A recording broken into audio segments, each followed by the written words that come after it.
ख्रिस्त में मेरे प्यारे भाइयों तथा बहनों, आज खजूर इतवार है और आज के इतवार को हम लोग दुब्बों का इतवार भी कहते हैं।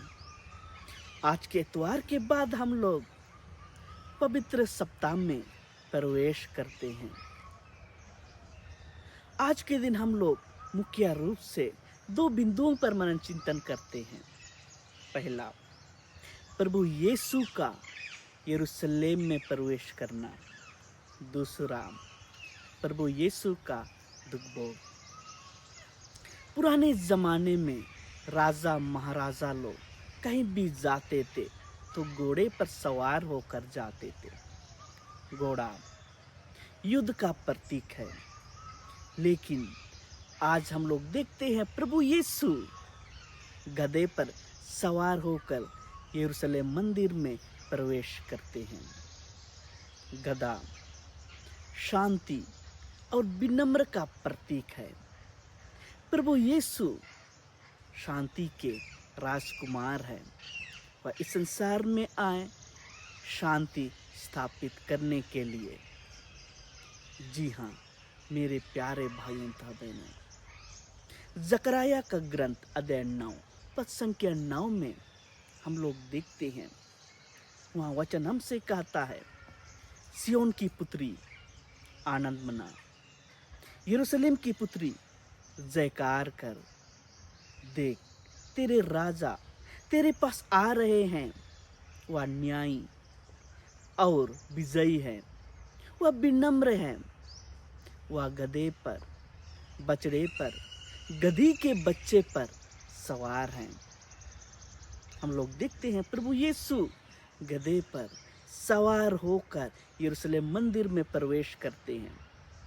लोग अपने कपड़े उनके राहों में बिछाते हैं, खजूर की डालियां बिछाते हैं, प्रभु यीशु का जय जयकार करते हैं, उसकी प्रशंसा करते हैं, होसन्ना होसन्ना गाकर उसका स्वागत करते हैं। जी हाँ मेरे प्यारे भाइयों तथा बहनों, पुराने व्यवस्था में जब हम लोग देखते हैं यहू राजा बनता है तो उसका भी लोग इसी प्रकार से स्वागत करते हैं। राजाओं का दूसरा ग्रंथ अध्याय 9 पद संख्या 13 में हम लोग देखते हैं,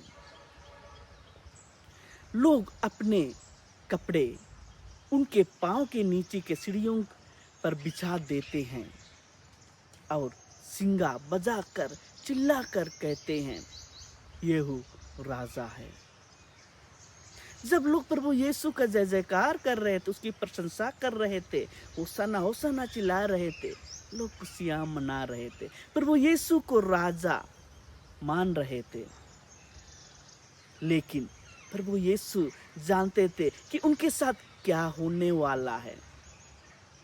वह अंदर ही अंदर दुख और पीड़ा सह रहा होगा।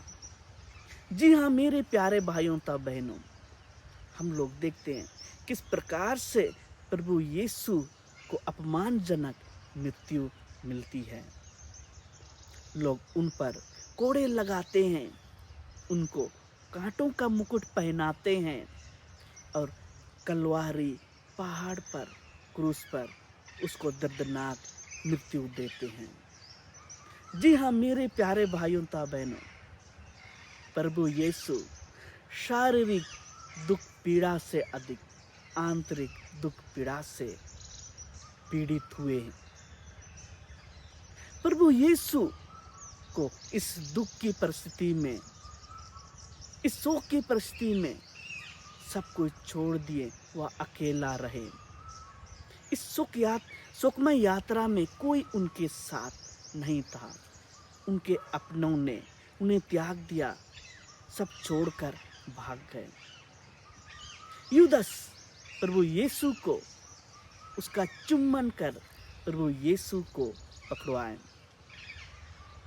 जब कभी भी कोई किसी का चुम्बन करता है तो या उनका प्यार उस व्यक्ति के प्रति दर्शाता है कि उनसे वह कितना प्यार करता है। और उसी प्यार से, उसी प्रेम से यूदास ने प्रभु यीशु को पकड़वाया। प्रभु यीशु को कितना दुख हुआ होगा। पेतरुस प्रभु यीशु को 3 बार अस्वीकार करते हैं। गेत्सेमानी बारी से कलवारी पहाड़ तक कोई भी उनके साथ नहीं रहते हैं, वह अकेला रहता है। जी हाँ मेरे प्यारे भाइयों ता बहनों, पिता ने भी उनका त्याग कर दिया था। मत्ती का सुसमाचार अध्याय 27 पद संख्या 40 में हम लोग देखते प्रभु यीशु कहते हैं, मेरे ईश्वर मुझे क्यों त्याग दिया।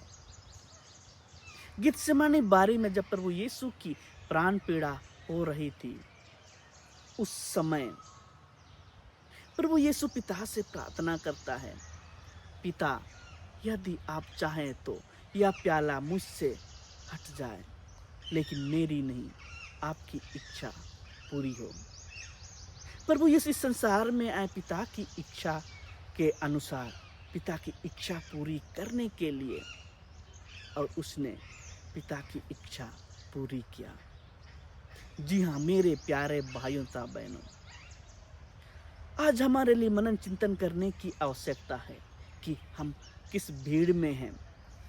उस भीड़ में जो लोग जय जयकार कर रहे हैं, होशाना गा रहे हैं, या उस भीड़ में इसे क्रूस दो, इसे क्रूस दो। जब हम लोग अपने जीवन पर मनन चिंतन करते हैं तो हम लोग भी प्रभु यीशु का जय जयकार करते हैं, होशाना गाते हैं, लेकिन प्रभु यीशु को दुख और पीड़ा देते हैं। प्रभु के विरुद्ध जाकर, उसके वचनों पर ना चलकर। जी हाँ मेरे प्यारे भाइयों ता बहनों, हम अपने कमजोरियों, अपने गुनाहों, गलत रास्ते पर जाने की वजह से प्रभु यीशु को दुख और पीड़ा देते हैं। आइए हम सब अपने जीवन पर मनन चिंतन करें कि किस कारण से मैं प्रभु को दुख पीड़ा देता हूँ। मैं जय जयकार तो बोलता हूँ, लेकिन प्रभु को दुख पीड़ा देता हूँ।